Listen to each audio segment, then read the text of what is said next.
my dear students and friends. So welcome to our RSV physics class. Okay.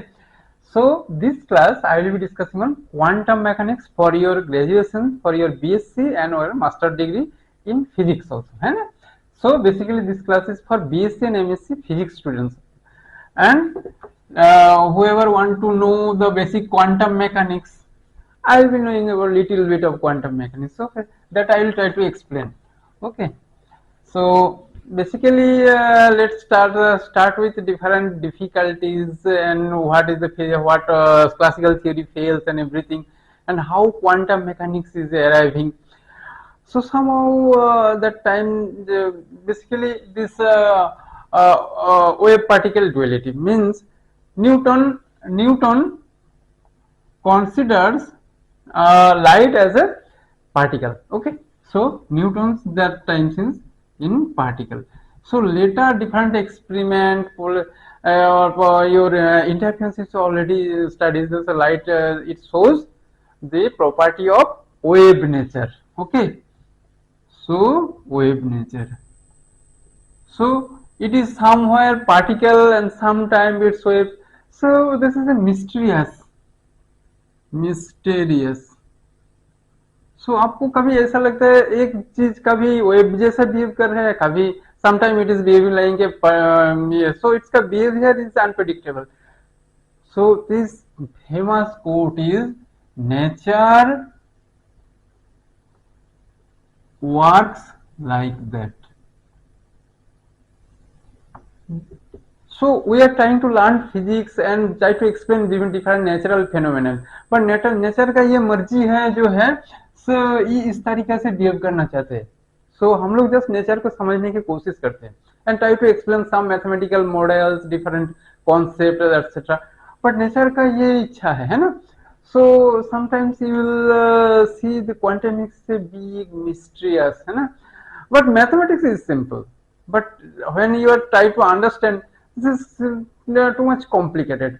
And let's see, and sometimes different logic books, and I am also lucidly try to understand and make you understand something that, but this is not so simple. Okay, so basically the reason है ना. So basically let's start with some thought experiment. Why it is thought experiment? Because actually this experiment is difficult and no one has tried, है ना? But you can somehow think of that. Okay, so let's have a gun of bullet, है ना. So bullet, so आप ऐसा try मत कीजिए, है ना. बुलेट कभी आपको लग जाएगा, है ना. so एक गन जो है ये randomly bullet फेंक रहे. So there is a two hole 1 and hole 2.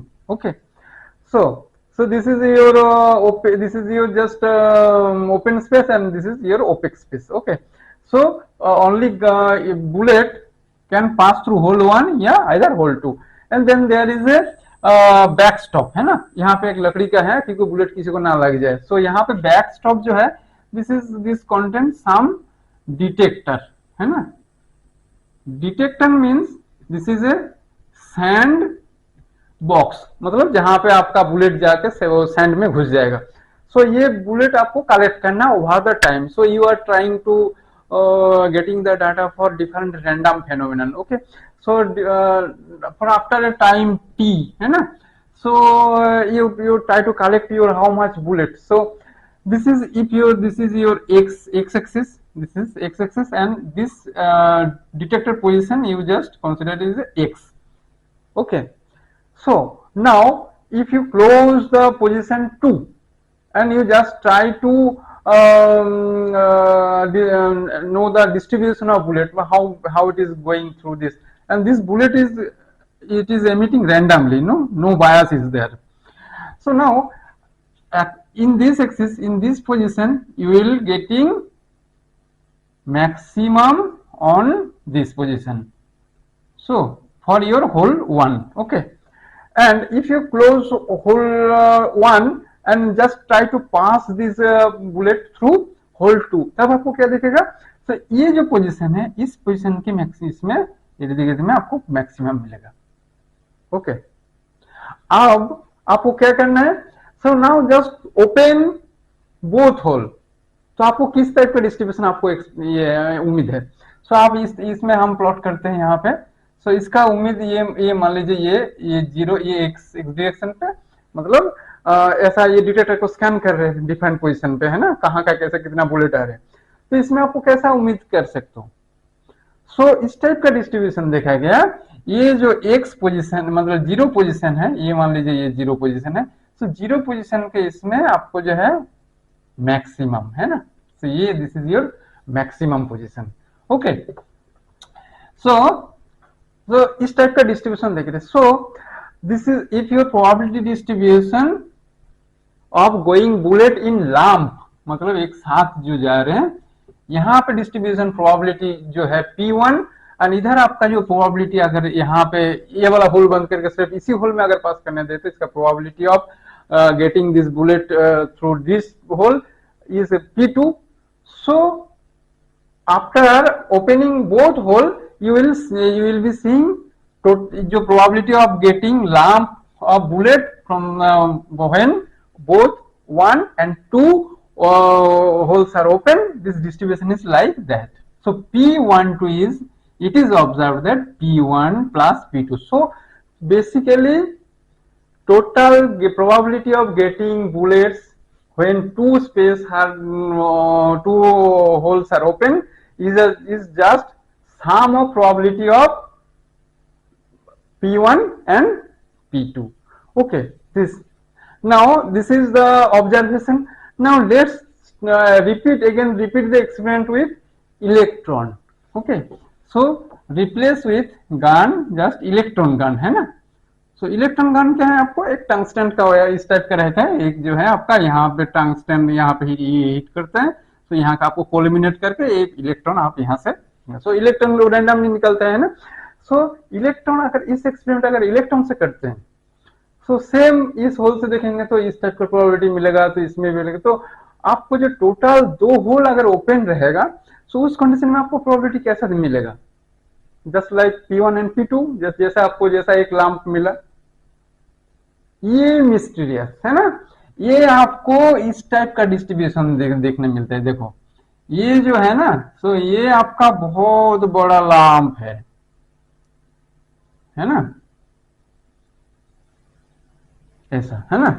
सो इस टाइप का डिस्ट्रीब्यूशन अगर यहाँ पे मिले, जहां पे पहले ये जो है इसका जो डिस्ट्रीब्यूशन है इससे 4 गुना बड़ा है ना, लगभग 4 गुना ये बड़ा है। सो ये दोनों का ऐड करने के जो मिलता है, तो ये तो नहीं है। It is not just the probability of sum of the two probability. Okay, so from this experiment it is observed, so electron is passing through hole 1 and hole 2 as a lump, कोई उसका ये टुकड़े नहीं हो रहे, as a lump it is going passing through, but distribution is following just your wave nature. So ये आपने कहाँ देखे हैं, इंटरफेरेंस ऑफ लाइट में ना, इस टाइप का कर्व देखे ना। सो पार्टिकल को देखिए, जब ये पास कर रहे हैं एज ए पार्टिकल जैसे पास कर रहे हैं, बट यहाँ पे जैसे डिस्ट्रीब्यूशन दिख रहे हैं इलेक्ट्रॉन के केस में, सब आपके इसका प्रोबेबिलिटी जो डिस्ट्रीब्यूशन है ये इसमें बहुत मैक्सिमम, फिर धीरे धीरे कम हो रहे हैं। सो ये आपका वेव नेचर दिखा रहे हैं, ये वेव नेचर से आता है, क्योंकि पार्टिकल नेचर से आता है तो हमको एक ही लाभ मिलता है। So the beauty is here. So particle is sometimes behaving like your this subatomic particle. So this nature is showing for atomic and subatomic particle. Subatomic particle means electron, proton जो है ना, ये सब, ये न्यूट्रॉन, ये सब case में जो है इसका जो है ये वाला जो है एटम से टुकड़े करने के बाद भी जो पार्टिकल मिलता है, सो उस टाइप का जो एटॉमिक एंड सबएटॉमिक पार्टिकल का जो बिहेवियर इस टाइप में होता है। So it is sometime acting as particle and sometime acting as a wave. So just like of your light, EM radiation, it is sometimes it is particle and sometimes it is behave like your wave nature. So nature just want to work like this. Okay. सो इस nature से आपको ये probability यहाँ पे ये ऐसा नहीं मिलता है। सो ये वाला प्रोबेबिलिटी से आप डिस्ट्रीब्यूशन कहाँ से मिलता है? So mathematics is simple. Okay, So how mathematically it is treated? So if your जो डिस्प्लेसमेंट जो है इसका जो है ये इसका जो एक वो एक फंक्शन जो है यहाँ पे एक फाइव ले लीजिए कॉम्प्लेक्स वेरिएबल ये फाइव वन एंड ये आपका एम्पलीट्यूड है ना. सो ये एम्पलीट्यूड होगा ये. सो this is amplitude is your complex variable. So this probability is your phi 1 इसका mod and p2 equal to जो है phi 2 square. But P12 equal to phi 1 plus phi 2 इसका mod है ना, not just P1 plus P2. सो इन दोनों का amplitude का जो है मॉड करने के बाद आपको ये वाला डिस्ट्रीब्यूशन जो मिलेगा उसका जो प्रोबेबिलिटी जो है ये कॉम्प्लेक्स ये तो आपने प्रॉब्लम किए है ना इसमें. सो इसमें इसका जो डिस्ट्रीब्यूशन होगा ये आपका जो है ये वाला आपका प्लॉट दिखाएंगे है ना. So this plot, so mathematically it is explaining just taking phi 1 and phi 2 as a complex amplitude, and it is explaining it is very simple. But actual physics and natural phenomena it is too much difficult. Okay, so in discussing quantum mechanics, so basically different types of mathematical model ये and ये सब करेंगे, but actual understanding is very much difficult. So that's why quantum mechanics को कभी है ना भूत जैसे बिहेव करता है, कभी ये नेचर कभी वो nature. So mathematical treatment is simple.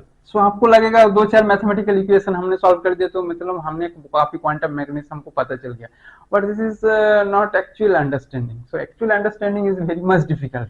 So whenever I will be talking about the uncertainty principle, so later you will understand how much it is difficult.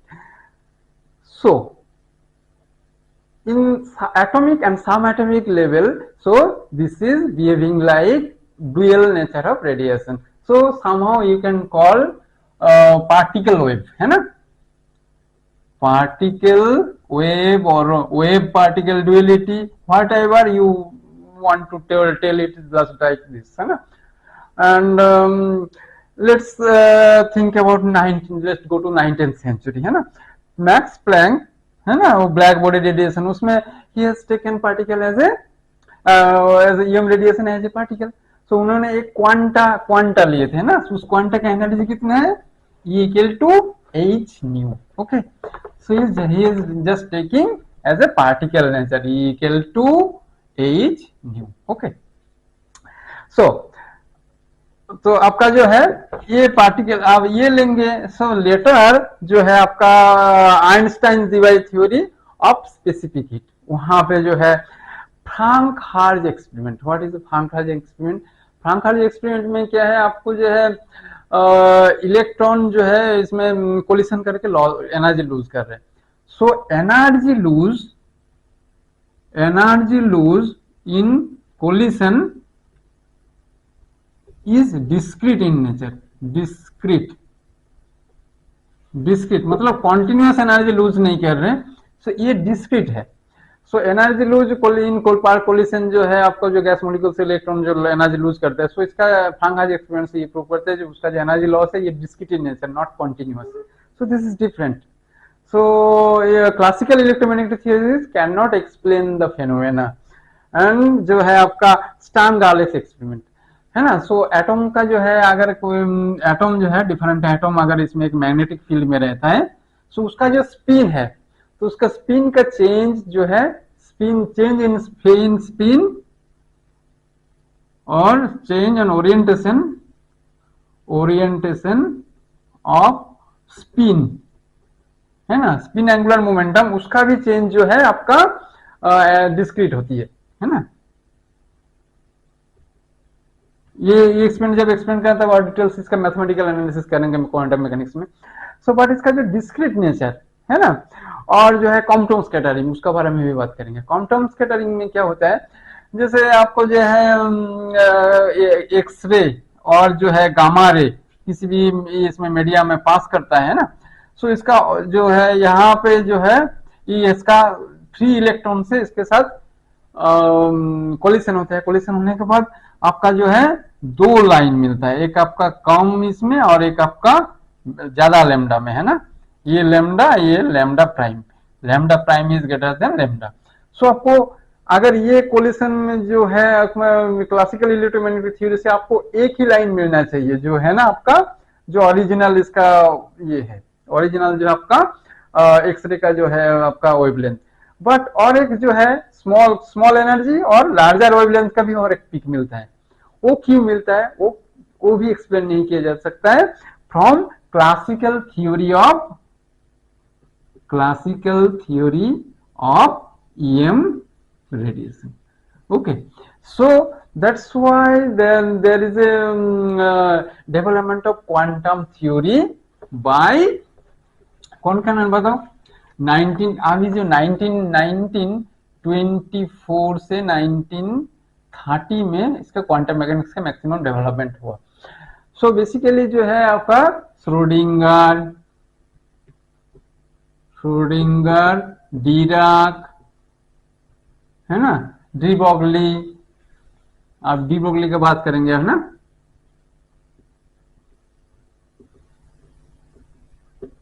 सो इनका सब जो है ये इनका और भी बहुत सारे लोग हैं, इनकी मदद से जो है आपका जो क्वांटम मैकेनिक्स धीरे धीरे आज का जो क्वांटम मैकेनिक्स हम पढ़ रहे हैं। So this is a continuum जो है आपका development of quantum mechanics and try to explain the natural phenomena.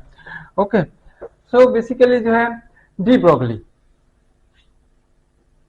So he has explain particle जो है subatomic particle is having associated wave of wavelength lambda equal to h over p, where p is your momentum. So associated wavelength है ना, wavelength of particle. So this is particle wave. So इसके एक हर particle का जैसे हमारी जैसे ये है ना, हमारी वेवलेंथ जो है काफी छोटा है, इसलिए वो पता नहीं, हमारा मास ज्यादा है ना, मोमेंटम ज्यादा है। तो स्मॉल पार्टिकल का जो है एकदम स्मॉल पार्टिकल का मोमेंटम कम है तो उसका वेवलेंथ दिखता है। जैसे हमारे वेव क्यों नहीं दिखता है, क्योंकि हमारी मास बहुत ज्यादा है। सो जब आपका मास बहुत ज्यादा होता है, so when mass is very increasing and energy also increasing, then quantum mechanics reduced to Newtonian mechanics. Okay, atomic and सब एटॉमिक लेवल में ये फेनोमेनन देखते हैं। डी ब्रोगली ने इन्हें इतना हाइपोथेसिस, उन्होंने ही पहले हिस्ट्री पढ़ते थे, उनका दादा फिजिक्स के ये थे प्रोफेसर थे, तो आप उनसे जो है उनसे देख के आप उनको भी लगा हमें भी कुछ फिजिक्स पढ़ने का इच्छा है। सो उन्होंने एक हाइपोथेसिस, एक हाइपोथेटिकल ये दिए है ना। सो दिस इज मतलब ग्राउंड ब्रेकिंग रिसर्च। मतलब आप देखिए यह अचानक से ये बोलना इतना आसान नहीं है, कुछ भी बोल दिया। बट आपको ये लगता है ये जो हाइपोथेसिस है, ये हाइपोथेसिस का भी प्रूव किया गया है बाद में है ना, प्रूव के डेविसन जर्मन का जो है एक्सपेरिमेंट है ना। सो डेविसन जर्मन का जो एक्सपेरिमेंट और जो है जेपी थॉमसन का एक्सपेरिमेंट से जो है आपको डी ब्रोगली हाइपोथेसिस भी प्रूव किया गया। सो this is not only hypothesis, it is proved है ना। सो जो है आपका ये जो है इस तरीके से क्वांटम मैकेनिक्स जो है डेवलप्ड हुआ है। आप जो है आपको इसमें धीरे धीरे ये करेंगे जो है बेसिकली डी ब्रोगली इसका जो है आपका हाइपोथेसिस का इसमें दो एक्सपेरिमेंट है आपको जो है, एक आपका जो है डेविसन गार्मर एक्सपेरिमेंट और जो है जीपी थॉमसन का एक्सपेरिमेंट है ना। सो डेविसन जर्मन एक्सपेरिमेंट में क्या हुआ, किस तरीके से lambda equal to h by p को आप प्रूव करना है, तो वो भी आप देखेंगे है ना। सो डी ब्रोगली, श्रोडिंगर, डीराक, आप धीरे धीरे डीराक इक्वेशन जो है आपका हैमिल्टोनियन, ये सब भी डिस्कस करेंगे। उससे पहले जो है डेविसन जर्मन एक्सपेरिमेंट के बारे में बात करेंगे, क्वांटम स्कैटरिंग के बारे में बात करेंगे। ठीक है, अभी जो डिस्कस करेंगे D Broglie's hypothesis and experimental verification, जो बताया था ना डेविसन गार्मर ने एक्सपेरिमेंट किए थे है ना 1927 में, 1927 में। सो बेसिकली क्या डी ब्रोगलीज हाइपोथेसिस अभी जस्ट डिस्कस किए थे ना, लैम्डा इक्वल टू जो है h over p equal to h over lambda, है ना। So p equal to h over twice pi and जो है twice pi over lambda. So h over twice pi is h cross and is wave constant wave number. So p equal to h cross k. Okay. So h cross is h cross हमेशा हम सभी जगह में use करेंगे. So this is called reduced Planck constant. Planck constant और Dirac constant बोलते हैं, क्योंकि h से 2 पाई से डिवाइड किए तो h क्रॉस और k जो है आपका वेव नंबर, है ना। तो ये थोड़ा सा याद रखिए। अब वो अच्छी चीज जो बताने वाले हैं वो जो है वेव नेचर एंड जो है पार्टिकल नेचर ऑफ रेडिएशन या सब एटॉमिक पार्टिकल इज कॉम्प्लीमेंटरी, है ना। सो एक दूसरे का परिपूरक है, but they are mutually exclusive means so है मतलब in just one experiment you can not prove wave and particle nature simultaneously. So either particle will behave like this wave particle is behave like particle or is it will just behave like your wave. So एक साथ दोनों experiment आप नहीं कर सकते हो, है ना। सो अभी कुछ लोगों ने क्लेम किए हैं, so let's have so international community have to prove that. कुछ लोगों कम्युनिटी ने क्लेम किए एक साथ पार्टिकल एंड वेव नेचर उन्होंने डिस्कवर किए, है ना। So till now we are known it is the exclusive phenomenon, मतलब you cannot prove by experimental setup wave nature and particle nature simultaneously.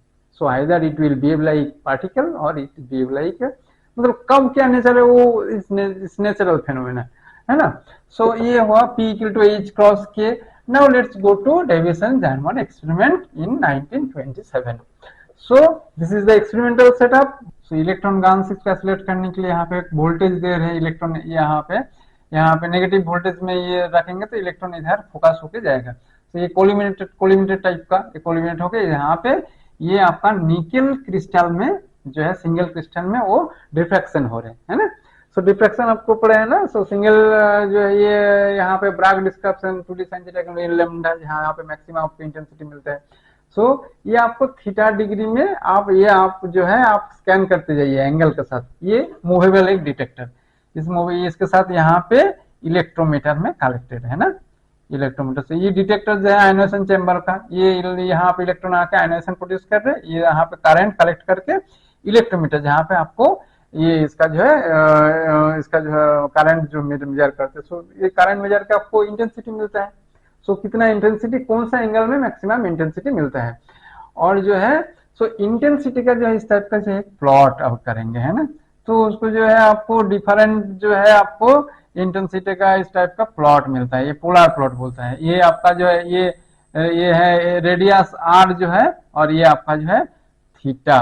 So particular कितना angle पे कितना intensity मिलता है, सो जो है वो डिफरेंट एंगल में कितना कितना इंटेंसिटी, मतलब आप मान लीजिए ये इतना एंगल में 10 डिग्री में इतना इंटेंसिटी, 20 डिग्री में इंटेंसिटी, इस तरीके से एक प्लॉट करते हैं, इसको बोलता है पोलर प्लॉट। सो ये R is your intensity measured by electrometer and इसका एंगल। सो इस तरीके से डिफरेंट एंगल में ये मेजर करने का टाइम बहुत सारे प्लॉट मिलता है। सो एक प्लॉट में आपको जो है इस टाइप में एक जो है एक हार्म पे आपको मिलता है एक इसमें, सो जहां पे आपको मैक्सिमम इंटेंसिटी है ना। सो एक ये मिलता है आपको जो है 50 डिग्री एंगल में, और इसका वोल्टेज जो है ये 54 वोल्ट में आपको इस टाइप का 50 डिग्री एंगल में ये आपका मैक्सिमम इंटेंसिटी इस टाइप का हाफ मिलता है। बट जैसे ही वो जो है एंगल 50 से ज्यादा करेंगे या इसका वोल्टेज ज्यादा कर देंगे, है ना। सो वोल्टेज ज्यादा कर देंगे तो ऊपर का हम्प नहीं मिलता है, मतलब ये वाला पीक नहीं आता है।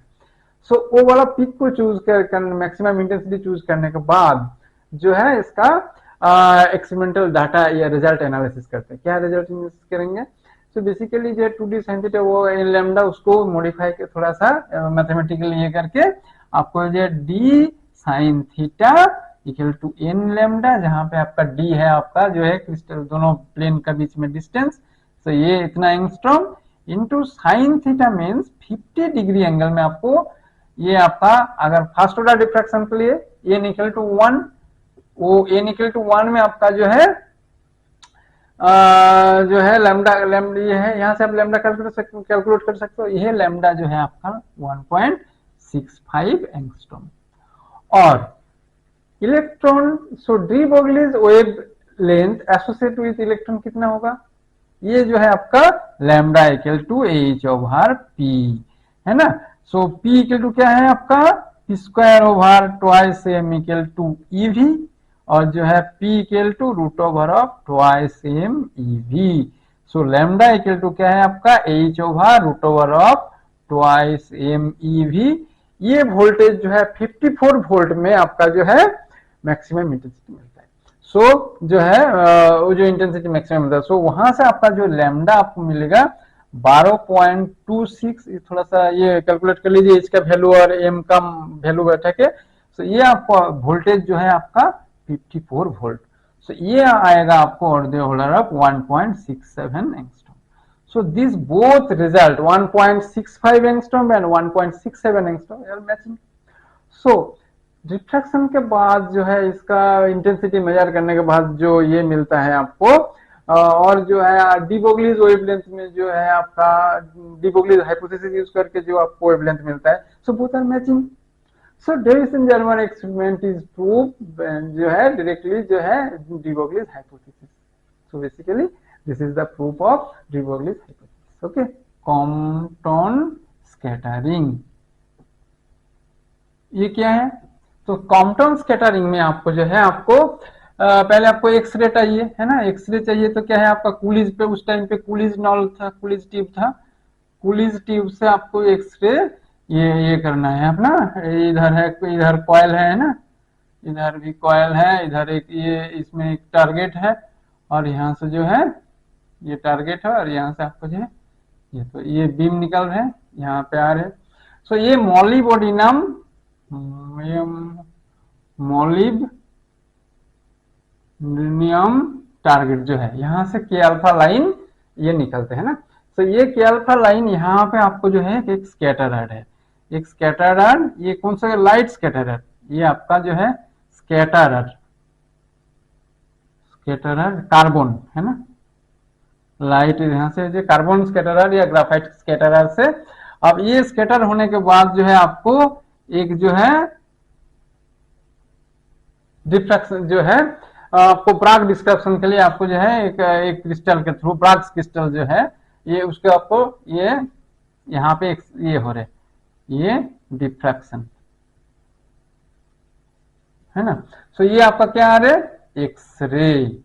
यहाँ से क्या आपका ये इलेक्ट्रॉन जा रहे हैं, यहाँ पे एक्सरे प्रोड्यूस हो रहे हैं। एक्सरे आपको कार्बन से स्कैटर होने के बाद ये आपका जो है सिंगल क्रिस्टल जो है ये इसमें जो है आपका जो है ये मोनोक्रोमेटिक एक्सरे आ रहे हैं, मोनोक्रोमेटिक एक्सरे से स्कैटरिंग हो रहे हैं, एवं ये यहाँ पे डिफ्रैक्टोमीटर और ये ब्राग डिस्पर्शन हो रहे हैं क्रिस्टल, सिंगल क्रिस्टल से।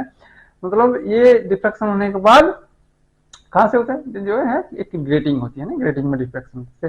ये डिफ्रैक्शन होने के बाद जो है आपको कलेक्ट करना है आपको जो है डिटेक्टर में, ये आपका आयनाइजेशन चैम्बर, ये आपका आयनाइजेशन चैम्बर है ना।